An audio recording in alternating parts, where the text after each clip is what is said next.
and people can just come in when they're ready. So good afternoon, everybody. A very warm welcome on behalf of the Self-Directed Support team at Social Work Scotland to our SDS Community of Practice seminar on what works well in wellbeing for personal assistance. So a topic very close to my heart and one that we're all very passionate about. But it's my pleasure today to be able to introduce the session and to provide a little bit of background and context to the work. I'll then introduce our fabulous researcher, Rhiann Mclean, who is one of the senior strategic coaches based at the University of Stirling and part of the IMPACT team, who led the demonstrator project, which she'll talk more about. I'll then give an introduction to Les Watson from the Personal Assistant Network Scotland, and he's going to tell us about the wellbeing offers from the Personal Assistant Network Scotland. On the website for the sorry, I'm just getting a little bit of feedback. I don't know if somebody just needs to pop their mic off. That would be great.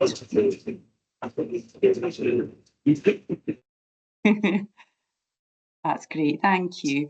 And Les will tell us a little bit about the PANS offering. So a little bit of background. So our work around PA Wellbeing is anchored within the work of the PA Programme Board. And the board is chaired by Self-Directed Support Scotland and the Scottish Government Fair Work Division. And the PA Programme Board is a national space. It's recognising and supporting the personal assistant workforce. And the board hosts a number of subgroups focusing on things like data around PAs, communications, PA and PA employer training, recruitment of PAs, and the development of a national direct payment agreement for employing personal assistants, because we know the key to supporting our PA workforce is by empowering the employer and supporting the employer through disabled people's organisations, Centres for Inclusive Living and independent support organisations, as well as providing an adequate budget. So the PA Wellbeing subgroup, and many of the members are here today, so thank you, does include PA employers and PAs. It includes Inspiring Scotland, the SSSC, local authorities, and also the Scottish Government Wellbeing Team lead, so that we've got that reach across Scottish Government in terms of what's happening around wellbeing for the workforce. So the subgroup began its work looking at the results of the PA survey back in 2022, which identified that 1 in 5 PAs described having had very poor or poor mental health in the previous 7 days. However, the survey respondents were also very positive when it came to their role as a PA, with 78% agreeing that they loved their job. So as a group, we wanted to find out more about the effects, what affects PA's wellbeing. And at that time, which was round about March 2023, IMPACT were inviting applications for 12-month demonstrator projects.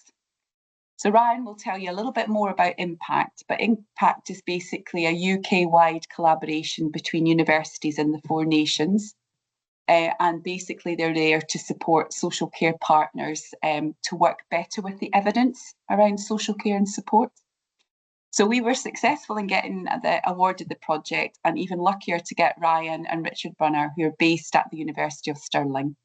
They worked with the PA subgroup and also expert groups of PAs and PA employers for 12 months. And they gathered lots and lots of evidence about what works in PA wellbeing. So as a subgroup, we could understand better what may support employers and PAs to maintain wellbeing of our workforce in Scotland. So IMPACT's work has been essential in enabling the subgroup to take forward actions which will make a difference for PAs. And in the discussion after Rhiann and Les's presentation, we can tell you a little bit more about what we're going to do with the evidence, because it's all right having good evidence, which is fabulous, but it's actually what we do with that evidence that's really, really important. So we'll be able to have a little bit of a discussion after the presentations about that. And we'll also be able to give you some links to some key resources, which as practitioners or as employers or as PAs or support organisations will be helpful to have. So let me now hand over to Rhiann, and Rhiann will take us through her presentation from IMPACT. So Rhiann, thank you so much. It's lovely for you to be here with us today, and I'll hand over to you. Thank you. Hello everyone, I nearly said good morning, I'm way off. Can I just check, can everyone see the slides all right? We can, thanks Rhiann. Okay, fab. Okay, great. So thank you so much for that warm introduction, Donna. I am normally accompanied by my job share partner in crime, Richard Brunner, who sends his apologies for today and is happy to sort of answer any follow-up questions that come through. So effectively in this presentation, I'm going to give you a flavour of how we did this piece of work, a little bit more about IMPACT, and I am, full disclosure, going to plug IMPACT a little bit because we are looking for 2025, 2026 projects. So you know, maybe folk in this room have an idea. And I'm going to talk a little bit about the findings. So what did we learn around what works in PA wellbeing and where the limitations of that are? So a wee bit about IMPACT. IMPACT stands for Improving Adult Care Together. It's a £15 million centre for implementation. So we're not a research centre. We're really interested in how to implement evidence rather than keep on generating it. So we're really particularly interested in what works in the reality of local practice in people's lives. We're funded by the SRC and the Health Foundation through to 2027 and across the UK. So we work across all 4 nations. For us, our understanding of evidence is really broad. We think that it includes not just research, but lived experience and practice knowledge. And lived experience is built into everything we do. We've got a co-production advisory board that keeps us on track and acts as a really brilliant critical friend feedback mechanism within the organisation.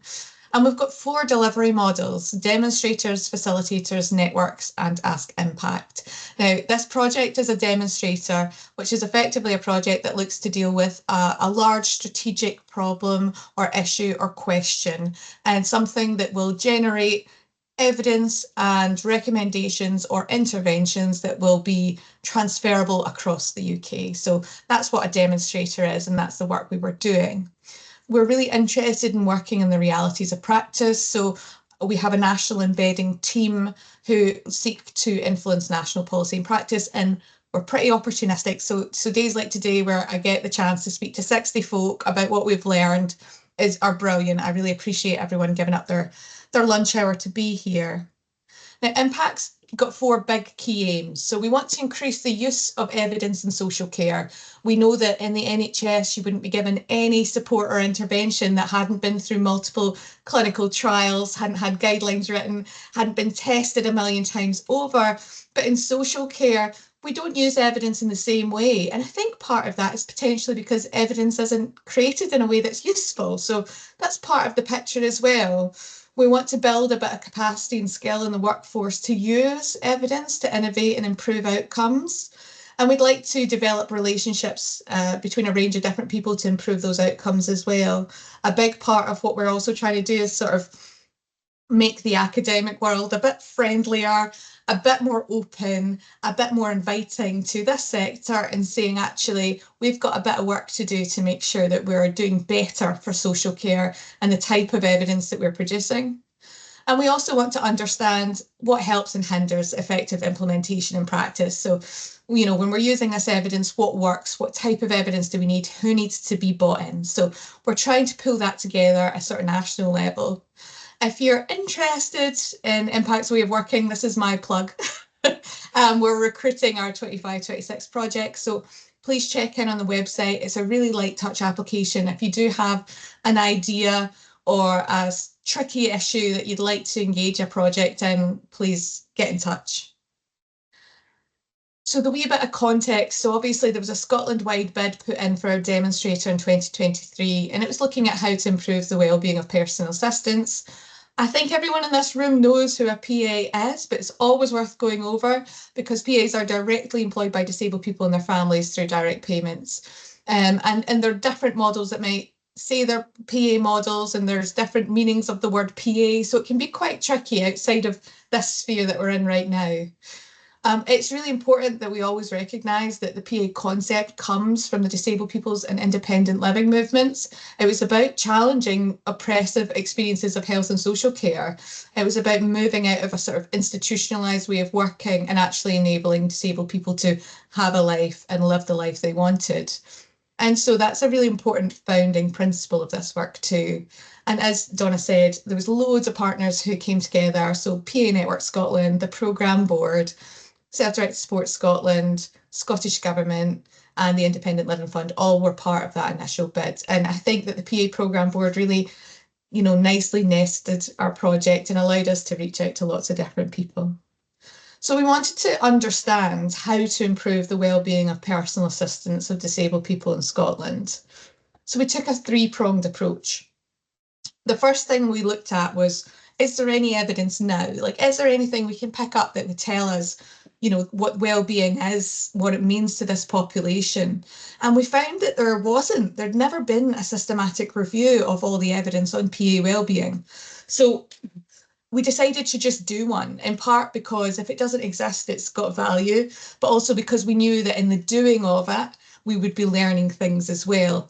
So we did a systematic review looking at all international evidence back to the year 2000, and we co-produced with key partners the search criteria. So that's effectively, what did we look for across all these different research databases, across all of the website information that's been posted across different countries over the last 24 years. And we were able to sort of dig down into what we were really looking at. So we used key terms and we looked for specific populations. It gave us 4,000 pages of evidence that we sifted through. And this visual on the right that shows all the studies going into the systematic review process to build the evidence, a lot of it was saying, no, that's not really about our population. That's not really about PA wellbeing. We also looked specifically at what we felt quality indicators were. So are disabled people involved in this research? If not, then it's likely not to be high quality research. Did this research take into account ethical considerations? If not, unlikely to be high quality. So we arrived at our final review, which was about 40 key documents that we were able to look at to tell us what works in PA wellbeing. Then, because of the history of the PA movement and the way that we work, we knew that that wouldn't be enough. We needed to ground the findings. So we pulled together 2 online expert groups. So a group of PAs and a group of PA employers from across Scotland, about 9-ish members, and we met 4 times. We paid them for their time because IMPACT has a specific budget, but also principles around that. And we recruited our PAs through their employers where possible, so we could respect the lineage of the disabled people's movement and who PAs really are. And that group was fantastic because effectively, as this visual at the bottom shows you, when we took the evidence and then we applied that lived experience lens and we really asked PA employers and PAs to be critical and offer feedback and tell us, does this match your experience? What's missing? They gave us stronger, more grounded evidence. And that is what the evidence review write-up reflects. It reflects all the different experiences across Scotland. And I think it's given us the opportunity as well to look at what's missing from the research, because disabled voices are very often missing from the research. So we were able to pull some of that through. And then we co-produced with our key stakeholders evidence-based policy and practice recommendations. And those were effectively to look at, well, if what we know is true about PA wellbeing, what would need to change to improve it? They're imperfect in lots of ways. They're still a work in progress, but I'll walk you through some of them as well. Effectively, they were about improving the landscape for PA employers and PAs together. And actually, a key finding of all of this work is those 2 groups are really interdependent. You cannot improve the well-being of PAs without also improving the well-being of PA employers, vice versa. The systematic review told us what almost all systematic reviews tell us: we need more research. You might not be as enthusiastic as me about that. There's not a huge evidence base on PA well-being. Those words don't feature much. There's evidence that we could draw on about the PA experience, about working lives, about time off sick, about feeling valued, And so that's what we worked with, but there wasn't a huge dedicated evidence base. And actually, across the evidence, even though we found recommendations to improve PA wellbeing, they weren't any of them based on an evaluated test. So it was more authors telling us if this is what's wrong, then this is how to fix it. So that was a bit of a gap for us, was okay, right, so we don't really know whether or not these interventions will work. So what we took from that is more research is needed, and that any interventions that we take to improve PA wellbeing in Scotland should be evaluated. Actually, there's a really great opportunity in Scotland to be sort of ahead of the pack here and be contributing to that national evidence base. But what we were able to do, and what I'll go walk you through now, we were able to draw out what factors drive and influence PA wellbeing, and we made sense of that with the vital contribution of lived experience. I can't stress that enough. I don't think we would have got the same quality findings or the same quality recommendations without that lens. So I'll talk to you about the 6 factors that influence and drive PA wellbeing. And a lot of them will not be shocking. Some of you might have even come to previous presentations. But job satisfaction, perception of the work came up. So the work itself can be satisfying. And as Donna sort of brought up earlier, often PAs report having higher levels of job satisfaction in a PA role than other care roles. It can be meaningful, connected work, particularly because it's closely related to the supported person. You can see their outcomes being met. But the role itself was seen as hidden or undervalued, underpaid, not recognised. So there was a mismatch between job satisfaction and perceptions of the work. The second theme, again, will likely not be a shock: employment conditions and employment insecurity. So differences in pay levels, a lack of employment contract, instability of employment, impact on wellbeing. And actually, our expert groups told us that this is a shared insecurity. PA employers also feel this insecurity as well, because they know that sometimes they can't offer the pay that they would like to offer. So it's quite restricted often by direct payments. And so it's out of the employer's hands, and actually in lots of ways sort of represents the misrecognition and stigma that disabled people face in all care and support settings as well. It's just a really underpaid workforce in lots of ways. The third is access to training and support. So there was a lack of training for PAs, and that came through the evidence as a really common theme, as well as the need for support and training for employers as well. There's a bit of tension in this theme between choice and control, between the employer who may have visions for what their PA should be trained in, and the PA who may have aspirations for what they'd like to learn. So there's a lot of close management of that. But definitely we saw in the literature, PAs are receiving less training and support than other counterparts. Isolation came up as well. PAs often work alone, many work without a team structure, and many have no connections with other PAs. So as a role, it can be quite isolating. And add on to that rural complications and the fact that you may already be feeling quite isolated in day-to-day life. Isolation came through as a really strong theme. Relationships and blurred boundaries was another theme that really influenced the well-being of PAs. The PA-employer relationship is unlike any other. It's really important. It offers strength and closeness between PAs and their employers. A lot of that is intimacy, trust, reciprocity, give and take. But there's also evidence that sometimes the blurred boundaries of that relationship can lead to frustration or dissatisfaction, control, and even abuse. So the relationship was a site of lots of brilliant well-being, but also was a site of some ill-being. It kind of had a bit of both in it. And the final is the nature of the work. PA work can often be really highly specialised, medically complex, physically challenging, emotionally demanding. The work itself is hard work. And I think this feeds back into some of the other elements as well, because job satisfaction, the evidence told us that even though it's hard work, PAs find it satisfying work. So then it's how do we balance the rest of that experience? So those are our 6 drivers of PA wellbeing. From those drivers and from discussion, we ended up kind of developing some evidence-based recommendations to improve PA wellbeing. The first will not shock anyone. Adequate, livable wages that reflect the nature and value of PA work. So reflect what PAs offer their employers and what employers would like to offer their PAs. A higher supply of PAs and an increase of PA diversity so that employers can match with the right PA. If the relationship matters the most, then getting that right click between the relationship really matters.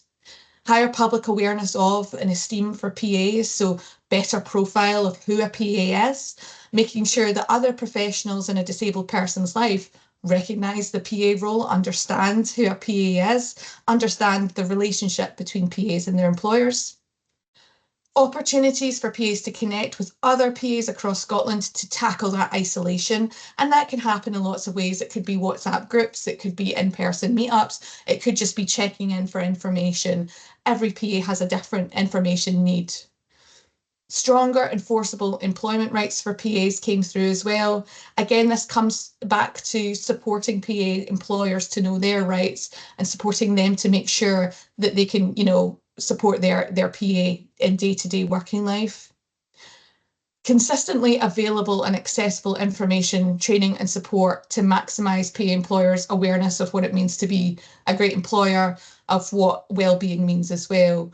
And again, this is about the fact that we cannot support PAs without supporting PA employers, and they need to make sure that the information they're getting is, consistently there for them and is accessible.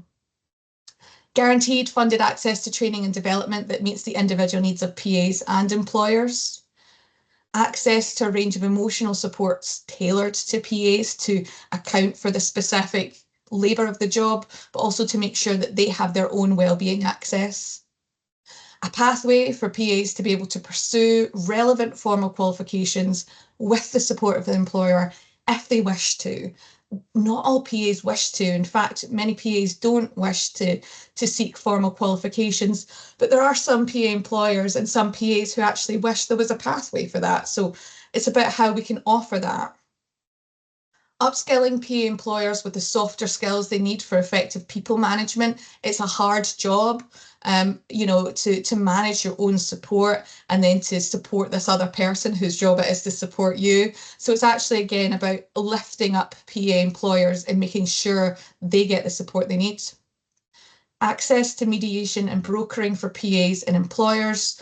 And this is, again, to look at the relationship and nurture the relationship between them before things get to the point where there's a breakdown in communication, or the PA does not want to work with that employer, or the employer doesn't want to work with that PA. Looking at, have we done everything we can to support, nourish, nurture that relationship? And these are the last two, evaluating all the interventions we do, because there's no evidence base, and the more we know, the better we can do. And presenting these recommendations, as I am right now, across Scotland, so that we can get as wide a kind of population who is involved, engaged and invested in the PA workforce wellbeing. We've also identified some research gaps. So we know that we need more research on understanding different types of PAs, understanding the intersection of unpaid care and PA work. So that might be people working as PAs who are also family members, and looking at self-employed PAs and what that means. We also know that there's ongoing work. If there is action going forward, it needs to be co-produced and co-designed involving PAs and PA employers. We know that maximises the potential for something working well, but it's also about going back to the roots of the PA movement. There cannot be interventions that cut the employer out of the picture. So it's really important to make sure we're always co-producing that. And working with the strong web of organisations, networks and bodies that are already sort of in the PA space. The PA programme Board Wellbeing Subgroup, which is a mouthful, is going to lead and take that work forward. Richard and I, demonstrators are 1-year projects, so our time has come to an end, but we will continue to keep on coming along to talk about the work because it's really important. So it really is now about, how the programme board wants to take that forward. And I suppose the rest of today's session, we could ask questions and start discussions and start to frame opportunities as well. There's some key resources and links. I'll make sure everyone gets these slides through. Well, Callum, he'll make that happen. But we've got new information going into the PA handbook and PA employer handbook about wellbeing and how to support it. The National Wellbeing Hub, who weren't able to make it today have got a specific page on PA Wellbeing now cited on the hub. The PA Programme Board have all of their information online as well, and you can check out all of the full publications. If you'd like to read 40 pages on PA Wellbeing, you absolutely can, but we also have a 2-page summary up on the IMPACT PA Wellbeing website. We've also, of course, got PA Network Scotland and their offer. I'll pass over to Les either before or after questions, depending where we're at, to give some more details. But effectively, that is a quick whistle-stop tour of where we're at with PA Wellbeing and what we know about what works. If you want to get more information on the Wellbeing subgroup, Donna's your person, but if you want to reach out to us as well, all of the details are there, and I'd absolutely welcome those further discussions. So I'll stop sharing now so as I can see everyone's lovely faces. Fantastic, Rhiann. Thank you so much. That was just excellent, just to kind of, take us on that journey from the beginning of the demonstrator project to where we are now. So I'm going to invite, we've got some time. So I'm going to invite any questions or comments or suggestions from anyone, and then we'll go over to Rhiann. Sorry, Rhiann, you got your hand up. Did I cut you off in your flow there? No, I also randomly, I clicked the hand up button. Sorry, hand down, ignore me. That's all right, no problem. Anne-Marie, come on in. And Anne-Marie is also part of the PA Programme Board and on the PA Employers Training Framework Group. So thanks, Anne-Marie. Lovely to have you here.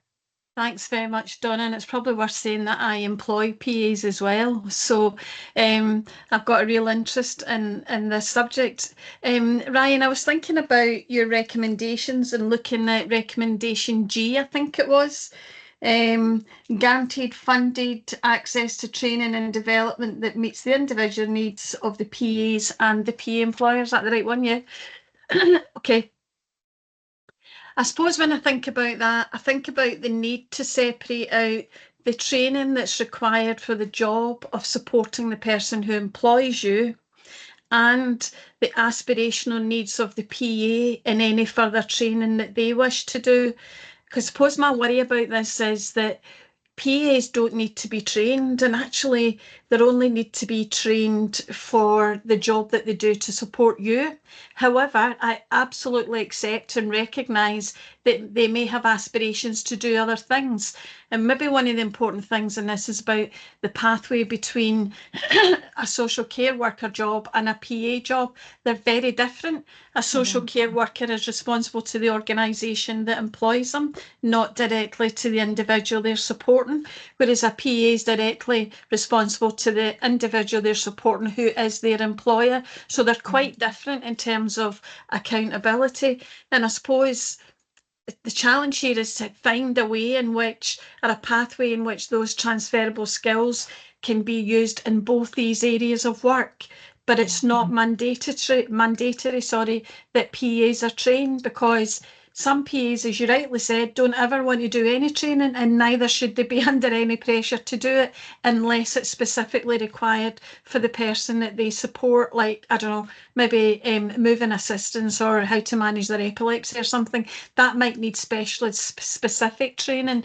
But as far as training goes, I think we need to be really clear that just separating out the training for somebody's personal development. So it's not about the PA employer providing it, but it's about there being resources that PAs can access in the way that other staff can access. And I suppose I just want to make that clear, because I don't want to get that message out that PAs need to be trained, because that's the beauty of it, is that they don't. And that's the success of the kind of relationship-based arrangement that they have with the person that employs them. Yeah, I think you're absolutely right, Anne-Marie. And it's about being able to navigate the needs of the aspirational needs of the PA who might want this to be their career, and what the actual employer benefits from. And I think when we did our lived experience groups, we had a few, examples shared where it was really tricky. So one of those examples was when the PA employer had a diagnosis of dementia. And the PA really wanted to attend dementia training because they thought, well, I need to understand what's happening to the person I'm supporting and how they're viewing the world. But the person who they were supporting really didn't feel that their dementia affected them much at all. And so they were having this like back and forth around, well, what do I need as a PA to do my best job versus, well, actually, I'm your employer and I don't think we're at that stage yet, or I don't feel affected in those ways by my diagnosis of dementia. And it's about making sure we can separate out where it's about the employer's needs and the needs that you would need for doing the job versus where it might be for the PA out of their interest or out of their career pathway. A lot of the times those things can converge quite nicely, but you're right to say that it's not about mandating that. It's about negotiating and just having that conversation a lot of the time. So thank you, Anne-Marie. And I don't know, do we want to pass on to Sharon? I think I see your hand up there. Yeah, just two things. I am new the Brookish care practitioner for Focal and Midlothian, and this is going to be a lot of work that I'm going to be doing with the implementation of SDS for some people. We're going to be doing more to do with the involved with LCIL in the option 1, more for PAs, but I actually manage 2 package for family members, and between the 6 PAs we employ. It's incredibly difficult to manage that. One of the things that I introduced myself, and I don't know, I'm just looking for some feedback, is I've done some kind of supervision with them on a monthly basis. I also have a little book that they can leave either in my home and my family member's home. There's 4 PAs for him. And it's just like a little suggestion book, or if things are going on and, you know, if there's any things that they've noticed, because I'm not always there. But at home, the supervision side of it was just more to have that check up, catch in. But a bit sort of leading on from what Anne-Marie said, for my own son, he needed quite specific training needed for the PA, and they would not pay for that. And I've had to pay nearly £800 for that specialised training myself. Now, I'm now trying to look for a second PA because, you know, one's had to leave, they're at university, and it's so difficult to try and get that balance of, am I going to have to pay that again to get somebody that could leave in another 6 months? You know, and there's just no guarantee. So as much as absolutely I need that specialised training, I need to know that there's value in paying that amount of money, and I absolutely believe it's needed for my son. But again, and yes, that's going to be great things for them to learn and to know, but it's that balance, and it's just, yeah, so it's hard. I just don't know if anybody else, certainly for me, the supervision was something that I just carried on. I've kind of bumbled through it myself, but I've taken some tips from other people, and it works really well. It does. And sometimes it's just having that chat, and it's quite good because they can come up with suggestions and say, look, we know that you've said this, but it's just not working actually in practicality. And that's the point. They're with him all majority of the time, and their input and that, and, you know, words are so important, so important. So just some sort of advice if there was anybody of anything else that I could be doing too. I mean, I have seen the PA handbook and it's amazing, and the one for employer were amazing, but it was just, yeah. Well, I think it might be Kay coming in to Kay, are you coming back to Sharon? Yeah. Yeah, I was just going to say, I don't know if you'd consider or what people would think about doing a contract with the PA before they did the training, because in a lot of cases, even when you're employed in roles, and I can send you a template from what we've got, even with employing staff, but if you agree to pay out where it's a substantial amount of money, if they leave within a certain time frame, then you would have the right to deduct a proportion or, of that funding back. So that is something that you could maybe consider, because it kind of extends the commitment. If you're investing in them, then you're asking for a reciprocal investment, really. But I know we did that with the brokers as well when we put them on the SQA qualification and things like that. We kind of tied them in for a period beyond beyond that, just to make sure they weren't going to take the qualification and then go off and go and work for someone else. So sometimes that might help. And I'm on that award just now. I'm on unit 2. So no, but thank you. That's a really good idea. Thank you, Kay. And I think it comes back as well to the question of funding and the recommendation around making sure there's guaranteed funded access, you know, about whose responsibility is it to be paying this. And I'm a PA employer for my brother as well. And we've had this exact same back and forth around who is responsible, and also like the quality of training, you know, what my family believes to be the right course, the right quality and depth, differing from our social worker, and you know, like how to navigate that. So I think it's also, you know, Sharon, you're talking about investing personal funds in this, and it's, you know, that's also part of this picture here, is when you are having to invest your own money, it, you know, it doesn't quite uphold the principles of that, what the PA relationship should be. Yeah, we just very quickly, because knows other people, we did try and, you know, go back to social work to say we feel fundamentally this is intrinsically part of him and what he needs, and was just categorically told, no, you're not getting a training budget, and that's that. So your choice is you have a PA that comes in and really doesn't know what they're doing, and that's just far too dangerous for him. So I'm happy to pay the money. It's just, you know, that contingency of continued employment, how, you know, things happen. So and just also to say, Sharon, like your idea of supervision totally feeds into, you know, the recommendation J, which is upskilling PA employers with softer skills for people management. Those informal check-ins are a perfect example of softer skills. They open the door for the relationship to sort of have space to breathe and to talk through those issues. And they don't necessarily need to be formalized to be useful and be important. It's really about the working style of the PA employer a lot of the time. So there's not necessarily, I would say in the evidence, there's no guide on the best way to do that. A lot of the time it's what works in your relationship between employer and PA. thank you. So we've got Anne-Marie and then we've got Alistair. Anne-Marie, do you want to come in first? I'm happy to let Alistair go first because I've had my say. So Alistair, you might have something different, and then I'll come in if there's time. Oh, no pressure. Okay.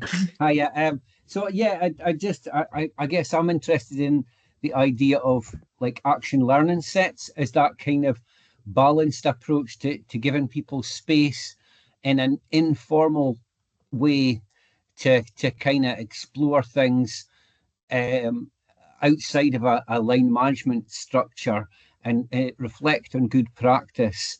And to make sure that the quality of relationship stays really good.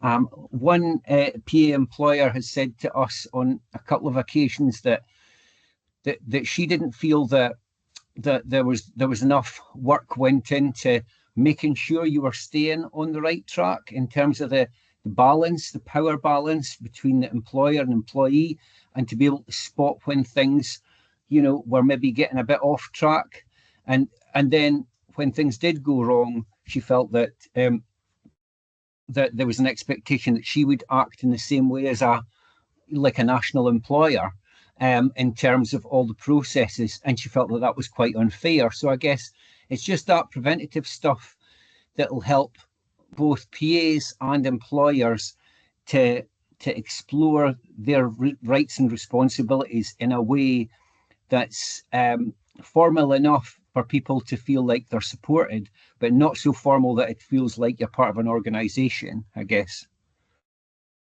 That was my only really observation.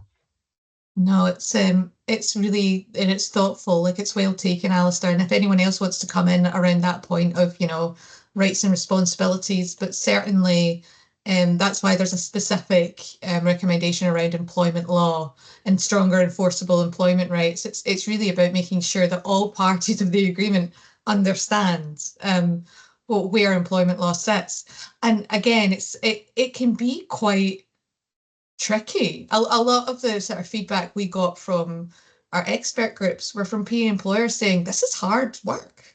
This is a job.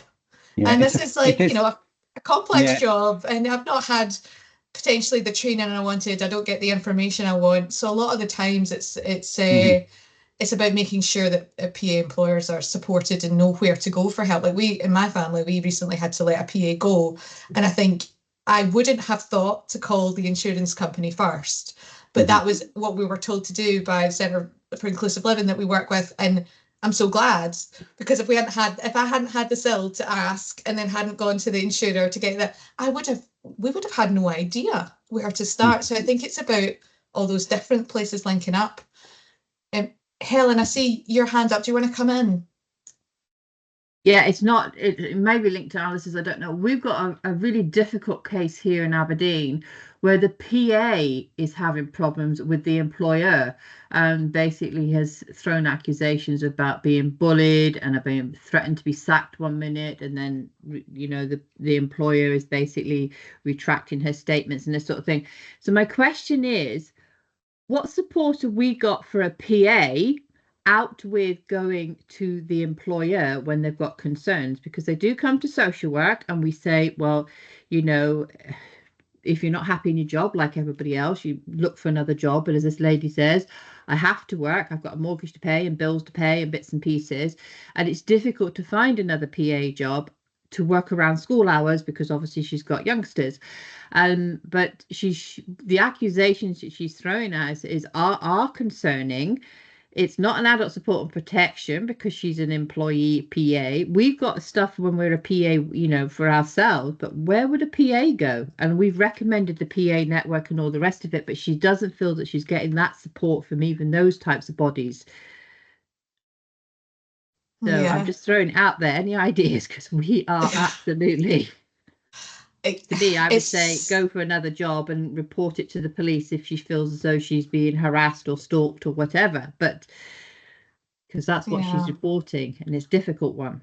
And it's serious, like it's very, very serious work. I think, and Les, you might want to come in about the offer of the PA Network Scotland, but it's maybe sits around that work around making sure there's the right emotional supports available for PAs as well, and whether that's peer support from other PAs to get it, you know, a space where they can talk to someone who recognises the challenge, recognises the relationship and how it all comes together.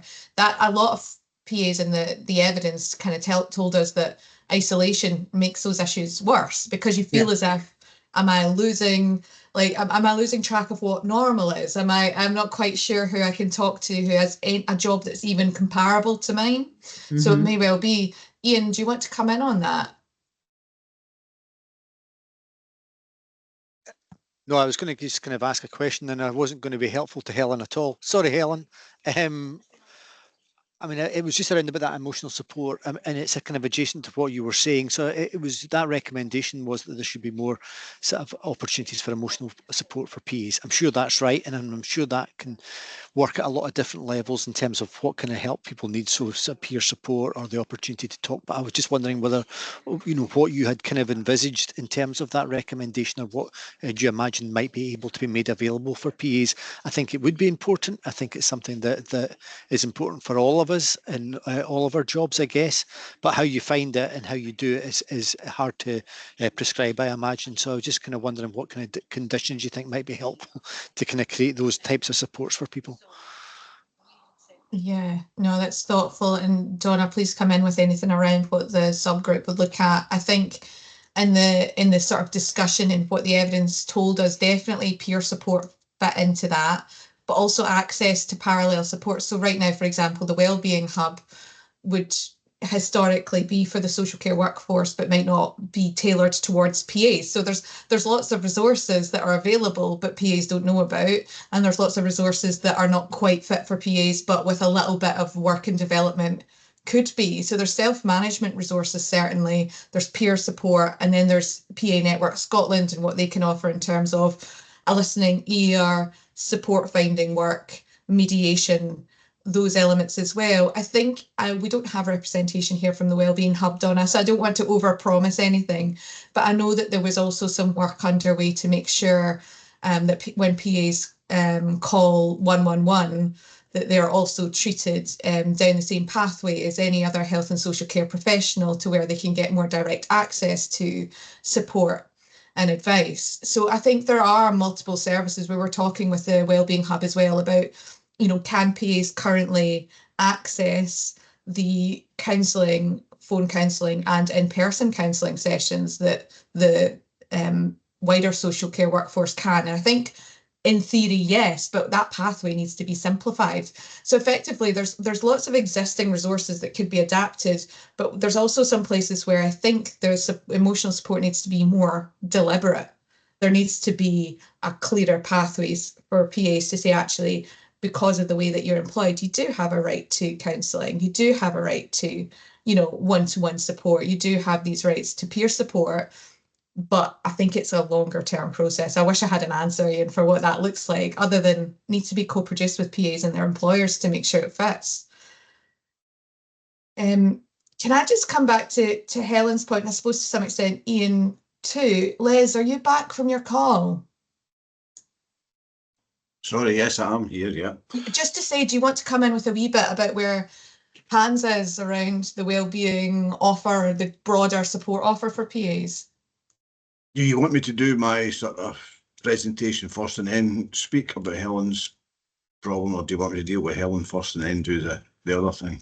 Well, Helen, do you want to be dealt with first? Sorry, I didn't. It'll take years. I'm sorry, Helen. I didn't come across quite right. Has the PA concerned that you're talking about been in touch with us?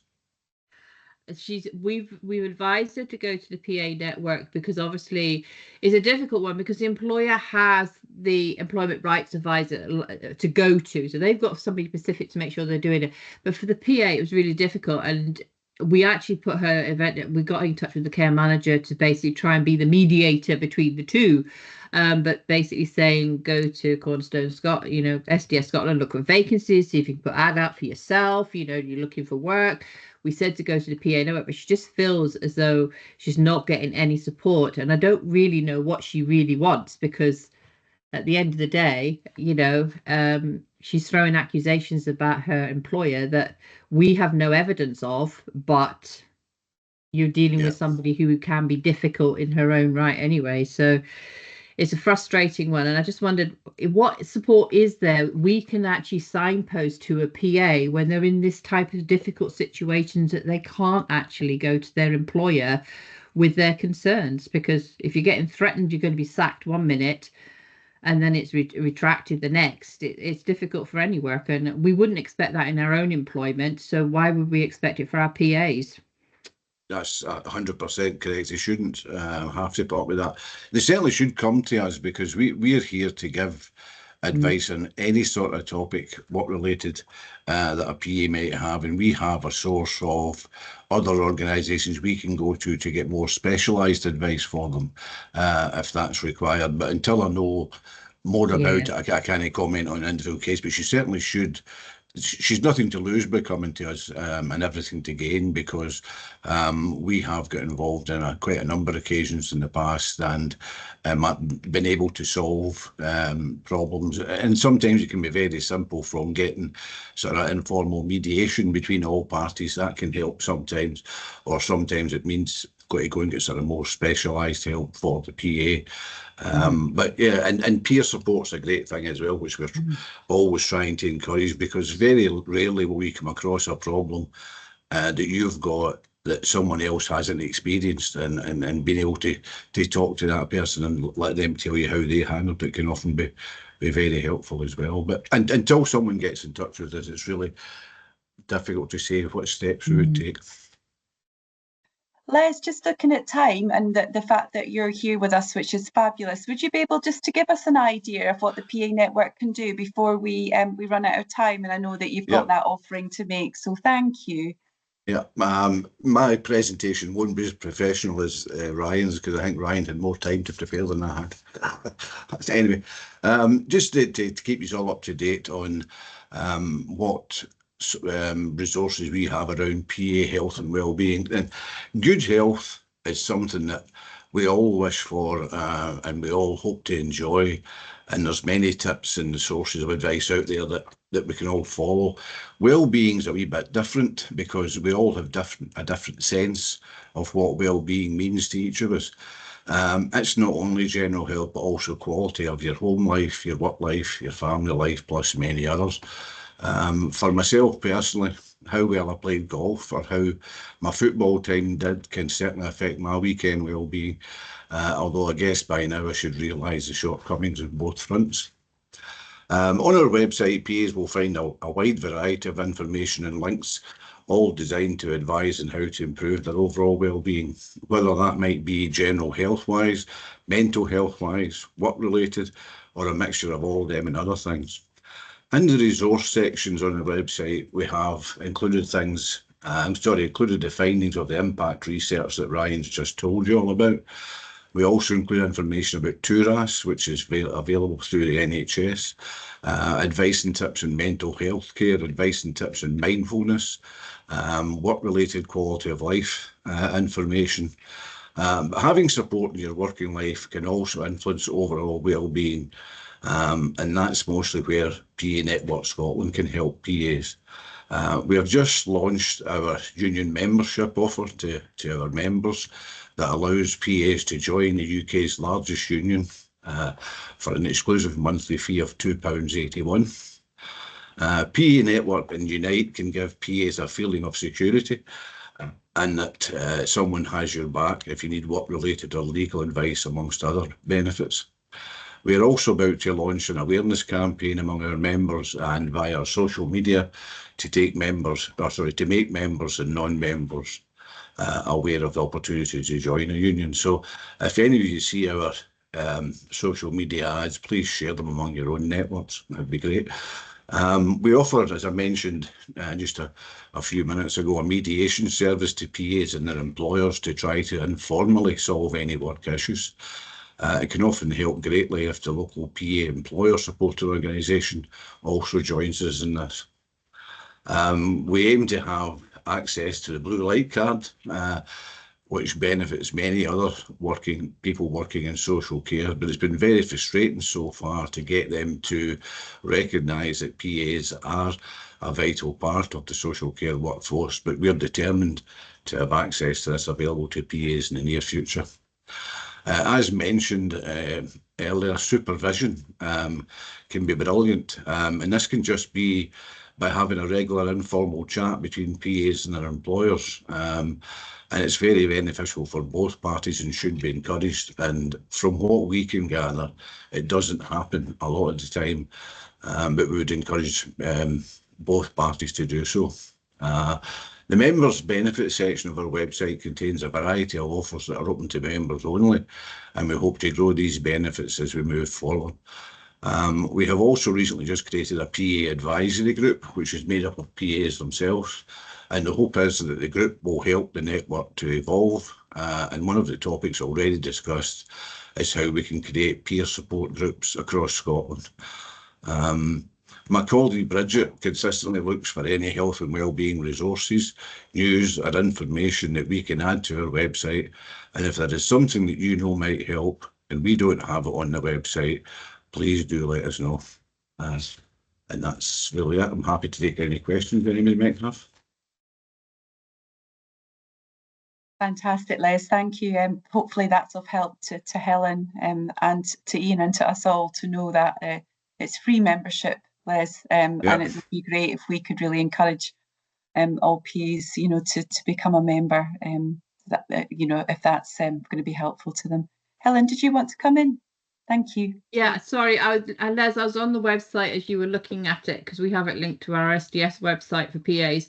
Is there going to be a specific link there for mediation and stuff that it's a quick access to so that people can find it? Because obviously, employers and PAs are such in a stress situation that to troll through stuff, they need something quick to look at. Yeah, I can't find it. No, it's not there at the moment, but it's something we'll be putting up in the very near future, definitely. That's great. Thanks, Helen. Lovely feedback, and thanks to Les. Yep, I think we've got Morris. Please come in. Thank you, and thanks for your comments in the chat, there. Morris. I've been watching them. Thank you. Yeah, I was just listening to the conversation there, and it kind of strikes me there's a really tricky debate to be had because you would want PAs as employees to have all the rights and protections of, being an employee. But equally, PAs bring a diversity and a flexibility and a creativity to what they do as well. And you wouldn't want that to be stifled in any way by some of the kind of protections, for want of a better word, of being an employee. So there's the very reason that many people choose option one is precisely because of that flexibility. So I can see why there's lots and lots of difficult discussions around it. Thanks. Just a quick note as well about the population. We don't know a huge amount about the population of PAs in Scotland. We're slowly building up that evidence base every year through the sort of annual survey. But certainly we know that lots of PAs also have an intersection with caring in their personal lives. They may be part-time carers, they may be full-time carers, and that's kind of what's brought them in. So they're doing unpaid care, paid care at the same time. So that flexibility is often the hook that brings them back into the workforce, offers them the opportunity. So there is something about ensuring that the things that make the job work for PAs are, being sort of pushed out there and being really clear and not lost. Sorry, that's my wee style. There's a couple more folk coming in. Yeah, thank you very much. And I think a sort of final comment I'll go to Anne-Marie, but just to say like a massive thank you to everyone for your participation today. It's an ongoing dialogue. Let's keep it going. But Anne-Marie, you can finish with the last words. Thanks you. Thanks very much, Donna. I guess I was just going to say on the back of what Maurice was saying there, one of the challenges for us at the moment is that we've got this model of support that's been driven by disabled people, and the direct payments legislation now, obviously absorbed within SDS, etc. One of the problems we have is that many people who don't want to be an employer are being forced into that position, partly because option 2 and option 3, we can't deliver on them. Local authorities are struggling to deliver on them, and therefore, for the whole variety of reasons that we know around recruitment and everything, and it means that individuals, often who have high levels of support, require to become a PA employer, which has then raised all sorts of issues about adult protection and concerns about whether people can do that role or not, and also if they're exposing themselves to danger or risk in any way. So one of the challenges here is that if we don't get option 2 and option 3 better on a much stronger footing and reduce the number of people who are being almost forced into an option 1 because option 2 and 3 are not working, then we're really in danger of undermining the whole model of PAs. And that worries me, because that's where all the talk about regulating PAs and professionalising the role and all of that comes from, the concern about safety. And I know that because we've had some conversations with ministers around that. So there's something about getting option 2 and 3 working well that will reinforce the positive nature of option 1 for those who choose to do it. So it was just to throw that in, Donna. I hope that's helpful. Thanks. Yeah, absolutely. And it's all part of the PA programme boards, understanding